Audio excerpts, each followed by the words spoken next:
Hi అండి. ఈరోజు recipe వచ్చేసి బూందీ కారాస్ చేశాను. బూందీ కారాసు ఫస్ట్ టైం చేసినా కూడా చాలా ఈజీగా, సింపుల్‌గా ప్రిపేర్ చేసేసుకోవచ్చు. ఒకసారి మీరు ట్రై చేయాలనుకుంటే ఈ వీడియో చూసి ట్రై చేయండి. ఇంకా ప్రాసెస్‌లోకి వెళ్ళినట్లయితే ఇందుకోసం ముందుగా ఒక బౌల్‌ని తీసుకోవాలి. తీసుకొని అందులోకి మనం ఎంత క్వాంటిటీలో కారాస్ అయితే చేసుకోవాలనుకుంటున్నామో ఆ క్వాంటిటీకి సరిపడా శనగపిండిని అయితే తీసుకోవాలి. నేను ఒక 3 కప్పుల వరకు శనగపిండిని తీసుకున్నాను. ఇందులోకి ఒక 3 లేదా 4 టేబుల్ స్పూన్ల బియ్యం పిండి, పొడి బియ్యం పిండిని తీసుకోవాలి. లేదంటే ఒక హాఫ్ కప్పు వరకు బియ్యం పిండిని యాడ్ చేసుకోవచ్చు. కొంచెం బాగా క్రిస్పీగా కావాలి అంటే బియ్యం పిండి కొంచెం ఎక్కువ వేసుకోవాలి. లేదు కొంచెం నార్మల్గానే క్రిస్పీగా ఉంటే చాలు అనుకుంటే ఒక 4 టేబుల్ స్పూన్స్ వేసుకుంటే సరిపోతుంది.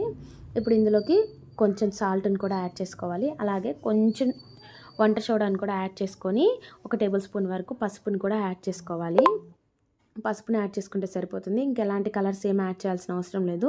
మొత్తం అంతా ఒకసారి కలిసేలాగా కలిపేసుకోవాలి. కలిసేలాగా కలుపుకొని కొంచెం కొంచెంగా వాటర్ వేసుకుంటూ గడ్డలు లేకుండా పిండిలో అలా లంప్స్ ఏం లేకుండా మెత్తగా కలిపేసుకోవాలి. పిండి కన్సిస్టెన్సీ అనేది నేను చూపిస్తున్నట్టుగా జారుడుగా ఉండాలి. ఇలా కలిపేసుకొని ఇప్పుడు ఆయిల్ని బాగా వేడవ్వనివ్వాలి. స్టవ్ మీద కడాయి పెట్టేసి ఆయిల్ వేసేసుకొని ఆయిల్ని అయితే బాగా వేడవ్వనివ్వాలి.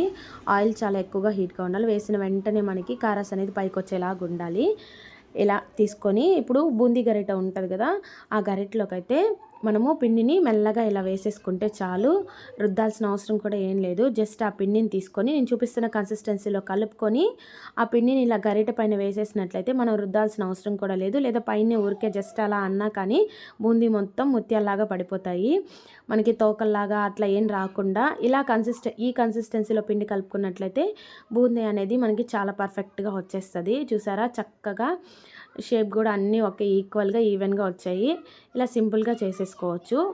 ఈ కారాస్ అంతా ఏంటంటే మనం పిండి కలుపుకునే కన్సిస్టెన్సీని బట్టే ఉంటుంది. సో కొంచెం బాగా క్రంచీగా కావాలి అంటే కొంచెం బ్రౌన్ కలర్ వచ్చేంత వరకు ఆయిల్లో వేయించుకుంటే సరిపోతుంది. అది మనకి బాగా వేగింది అని ఎలా తెలుస్తుంది అంటే ముందు ఉన్న నొరగంతా తగ్గిపోతుంది. మనకి వన్స్ ఒక్కసారి కారాస్ అంతా బాగా కాలిపోయింది అనుకుంటే ఇలా కొంచెం బ్రౌన్ కలర్లోకి వచ్చేసి ఆయిల్ పైన ఉన్న నొరగంతా తగ్గిపోతుంది. అప్పుడు మనకు ఆటోమేటిక్గా కారాస్ అనేది అయిపోయిందని అర్థము. ఇప్పుడు తీసేసి కొంచెం వెల్లుల్లి అలాగే కరివేపాకును కూడా బాగా ఫ్రై చేసి కారాస్లో కలిపేసుకున్నట్లయితే మనకి కారాస్ అయితే రెడీ అయిపోతుంది. Please subscribe.